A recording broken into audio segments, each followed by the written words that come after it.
یہ بجٹ جو ہے وہ ایک ایکسپینشنری بجٹ ہوگا. وہ پی ٹی آئی جو ہے وہ اپنے الیکٹورل پش کے لیے جو ایک آخرکار ریلیف دے سکتی ہے, ایک آخرکار کام کرتے ہوئے دکھا سکتی ہے لوگوں کو. جن سیکٹرز کو انہوں نے ابھی تک کھینچ کے رکھا ہے آئی ایم ایف کی وجہ سے, ان کے اوپر تھوڑی سی رعایت کر سکتی ہے, وہ سب کرنے کی کوشش ہوگی.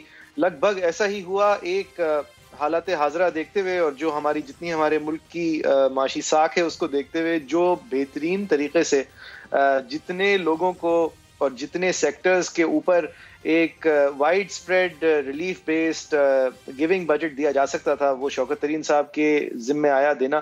شوکت ترین صاحب اس حوالے سے بہت خوش قسمت ہے. ان سے پہلے جتنے پی ٹی آئی کی کوششیں رہی ہیں بجٹ دینے کی, اسد عمر صاحب نے ایک تقریباً بجٹ دیا تھا پی ٹی آئی کی حکومت کے آنے کے 3 مہینے بعد.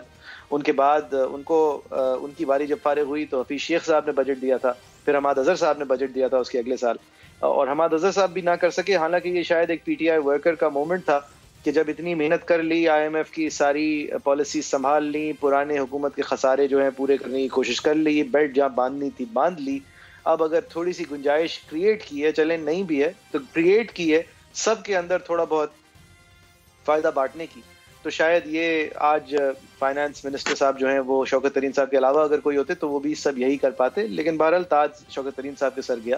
ایک براڈلی ریلیف گیونگ اور براڈلی ویلکمڈ بجٹ اناؤنس کیا. تمام تاجر برادریاں اس سے خوش, جس حد تک ہماری تاجر برادریاں خوش ہو سکتی ہیں. تمام سیکٹرز کے اندر یا تو سمپلیفیکیشن ہے ٹیکس کی, یا پھر ٹیکس کی جو بارز ہیں ان کو بڑھایا گیا ہے.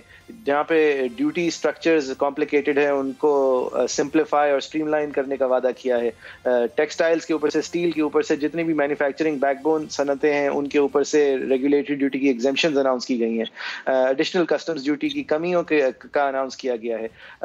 یہ کسٹمز ڈیکلیریشنز کے اندر سمپلیفیکیشن کا وعدہ کیا گیا ہے. سیلز ٹیکس جو ہے وہ کئی چیزوں پر سے اس کے اندر رعایت دی گئی ہے. سیلز ٹیکس کے ریفنڈز کے پروسیس کو سمپلیفائی کرنے کا وعدہ کیا گیا ہے. سیلز ٹیکس کے انسٹنٹ ریٹرنز کا وعدہ کیا گیا ہے. جو فائلرز ہیں ان کے اوپر مزید بوجھ نہ رکھنے کا انکم ٹیکس میں وعدہ کیا گیا ہے. نان فائلرز کے اوپر کڑی نظر رکھنے کا وعدہ کیا ہے, جبکہ فائلرز کے اوپر مزید بوجھ ڈالنے سے انکاری رہنے کا اظہار کیا ہے, کی نیت کا اظہار کیا ہے. اس کے علاوہ پروپرائٹری ٹیکسیشن کے اوپر سمپلیفیکیشن کا وعدہ ہے. سیلف اسیسمنٹ اسکیم کی روح تک واپس جانے کا وعدہ ہے. وہ ساری چیزیں ہیں جو کہ ٹیکس نیٹ بڑھانے کی کوشش شبر زیدی صاحب نے ایک ایسے وقت کی تھی کہ جب ان کا ساتھ دینے والے کم تھے اور ان کے خلاف ریزسٹنس بہت زیادہ تھی. یہ ریلیف جو ہے اس کے حوالے سے تمام کامنٹری ایکسپرٹس کی یہی ہے کہ جس حد تک کی جا سکتی تھی اس سے زیادہ ہی ہے.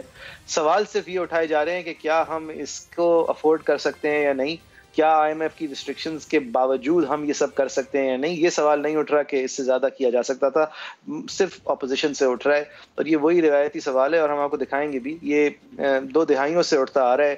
جو بھی اپوزیشن میں ہوتا ہے وہ اپنے حریف کو, جو حکومت میں ہوتا ہے اس کو یہ عوام دشمن ہے, یہ غریب کو غریب تر کر رہا ہے. اس بیسک سطحی اور عمومی تنقیدی جائزے سے نوازتے ہیں جو بھی بجٹ آتا ہے.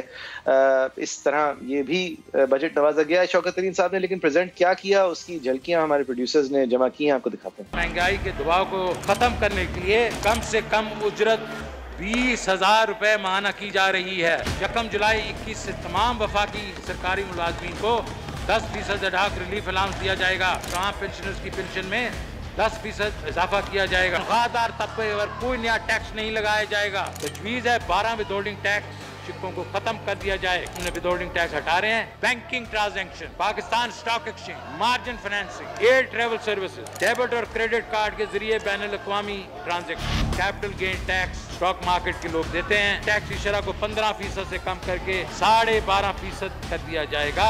ٹیکس چوری کو ایک جرمانہ ایکٹ تصور ہوگی. امیروں کو کہا جائے گا جو اپنے حصے کا واجب الادا ٹیکس ادا کریں. طاقتور پروفیشن کو ملنے والی ٹیکس چھوٹوں کا خاتمہ کیا جائے گا. ٹیکس گزاروں کو ہراساں کرنے والے کے خلاف سخت کارروائی کی جائے گی. اگلے سال کے لیے ہم نے معاشی ترقی کا ہدف 4.8 رکھا ہے. اگلے 2-3 سالوں میں کم از کم 6 سے 7% گروتھ یقینی بنانا چاہتے ہیں.